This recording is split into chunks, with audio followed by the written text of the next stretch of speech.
Breaking news Kiran Rayal versus Lakshmi Reddy మధ్య వివాదం continue అవుతోంది. ఇద్దరి మధ్య డైలాగ్ వార్ ముదురుతోంది. ఒకరిపై ఒకరు ఆరోపణలు చేసుకుంటున్నారు.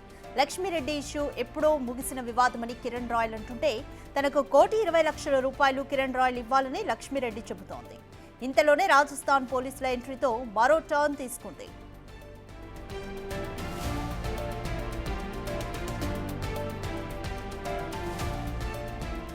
సైబర్ క్రైమ్ కి చేసిన కేసులో లక్ష్మీరెడ్డిని జైపూర్ పోలీసులు అదుపులోకి తీసుకుని మెజిస్ట్రేట్ ముందు హాజరుపరిచారు. అయితే తనకు అనారోగ్యంగా ఉందని చెప్పడంతో తిరుపతి రుయాకు తరలించారు.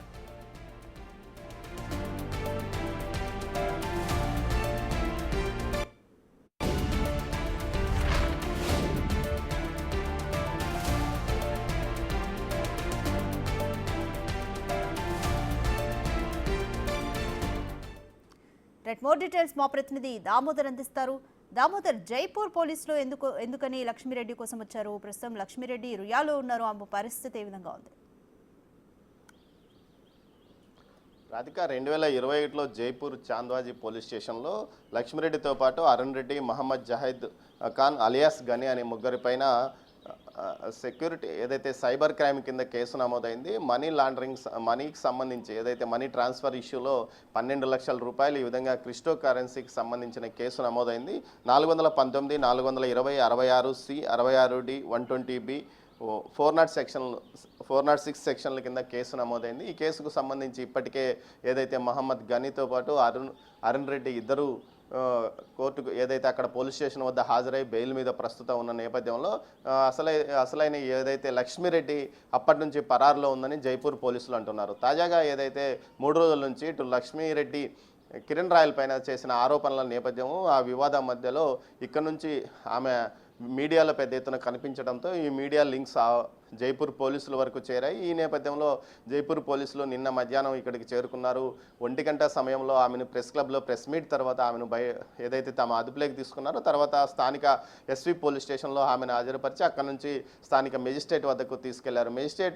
మెజిస్ట్రేట్ ఆమెను జైపూర్ పంపడానికి ట్రాన్సిట్ వారెంట్ ఇచ్చిన తర్వాత ఆమె తన అనారోగ్యంగా ఉందంటూ కింద పడిపోయారు. అంతకు మునిపే ఆమెకు వైద్య పరీక్షలు రుయాలో నిర్వహించారు. తర్వాత ఆమె కింద పడిపోవడంతో ఆమెను వెంటనే తిరుపతి రుయా ఆసుపత్రికి తరలించారు. రుయా ఆసుపత్రి నుంచి తెల్లవారుజామున ఆమెను చెన్నై మీదుగా జైపూర్కు తరలించినట్టు తెలుస్తుంది. మొత్తం మీద ఈ కేసు తీసుకుంటే కిరణ్ రాయల్ జనసేన తిరుపతి ఇన్ఛార్జ్ కిరణ్ రాయల్ వర్సెస్ లక్ష్మీరెడ్డి మధ్య వివాదంగా కొనసాగుతుంది. 2013 నుంచి కిరణ్ రాయల్తో సన్నిహిత సంబంధాలు తనకు కొనసాగుతున్నాయి. తనకు సంబంధించి తన భర్త మరణించిన తర్వాత తనకు చెందిన ఆస్తులను అమ్మి ఏదైతే కిరణ్ రాయల్కు ఇచ్చానంటూ ₹1,20,00,000 వరకు తాను ఇచ్చానని ఆమె చెప్తుంది. అయితే అలాంటిది ఏమీ లేదు.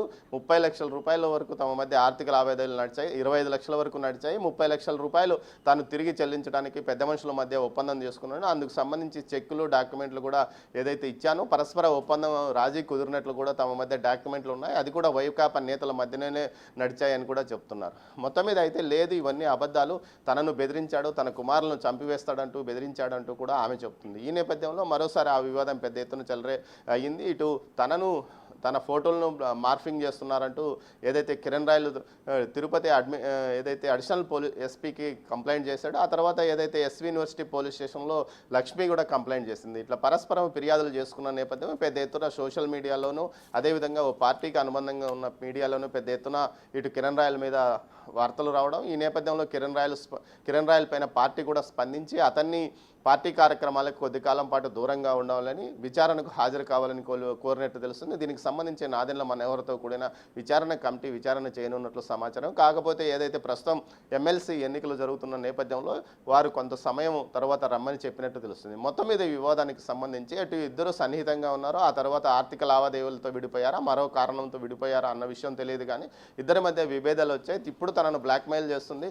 తన దగ్గర వీడియోలు ఉన్నాయంటూ ఆమెకు సంబంధించిన వీడియోలు పెద్ద ఎత్తున జైపూర్ పోలీసుల వద్ద ఉన్నాయంటూ కూడా ఫిర్యాదు చేస్తున్నాడు. మరోవైపు కిరణ్ రాయల్ చెప్తున్నది ఏమంటే తనకు సంబంధించి తాను జనసేన పార్టీకి సంబంధించి గట్టి వాయిస్ వినిపిస్తున్నాను. తాజాగా ఏదైతే 2.0 సంబంధించి పెద్ద ఎత్తున తాను అత్యంత ఏదైతే ఏదైతే జగన్ రెడ్డి మీద పోస్టర్లు విడుదల చేసిన తర్వాతనే తన మీద కక్ష కట్టిన వారు ఈ విధంగా చేస్తున్నారు. మొత్తం ఈ వ్యవహారంలో స్థానిక తిరుపతి ఎక్స్ఎమ్మెల్యే కుమారుడు అభినయ్ రెడ్డితో పాటు జనసేనలోని ఓ వర్గం కూడా వారికి సహకరిస్తుందంటూ ఆరోపణలు చేస్తున్న నేపథ్యం. మరోవైపు తన వెనుక ఎవరూ లేరు, తాను నష్టపోయాను, తన ఇద్దరు పిల్లల కోసమైనా ఈ డబ్బులు ఇవ్వాలంటూ లక్ష్మిరెడ్డి చెప్తున్న పరిస్థితి. మొత్తం మీద ఈ వివాదం ఇంకా కొనసాగుతుంది. అయితే ప్రస్తుతం ఆమె మీద ఉన్న కేసులు 7 సంవత్సరాల లోపల జైలు శిక్ష పడే అవకాశం ఉన్నందువల్ల అక్కడ ఆమెతో పార్టీ 1C నోటీస్ తీసుకొని వస్తామంటూ కూడా ఆమె లాయర్లు చెప్తున్నారు. ఇందుకు సంబంధించి హైకోర్టు లాయర్లు, ఓ పార్టీకి సంబంధించిన హైకోర్టు లాయర్లు తిరుపతిలో కానీ అటు విధంగా ఏదైతే ఇటు జైపూర్కి కూడా వెళ్ళినట్టు తెలుస్తుంది. మొత్తం మీద అయితే ఆమెతో పాటు ఆమె కుటుంబ సభ్యులు వెళ్ళడానికి కూడా తిరుపతి మేజిస్ట్రేట్ అంగీకరించారు రాధిక. ఈ వివాదం అయితే ప్రస్తుతానికి కొనసాగుతుంది. ఆమెను జైపూర్కు ఈ ఉదయం తరలించినట్టు తెలుస్తుంది రాధిక. Thank you Damodar.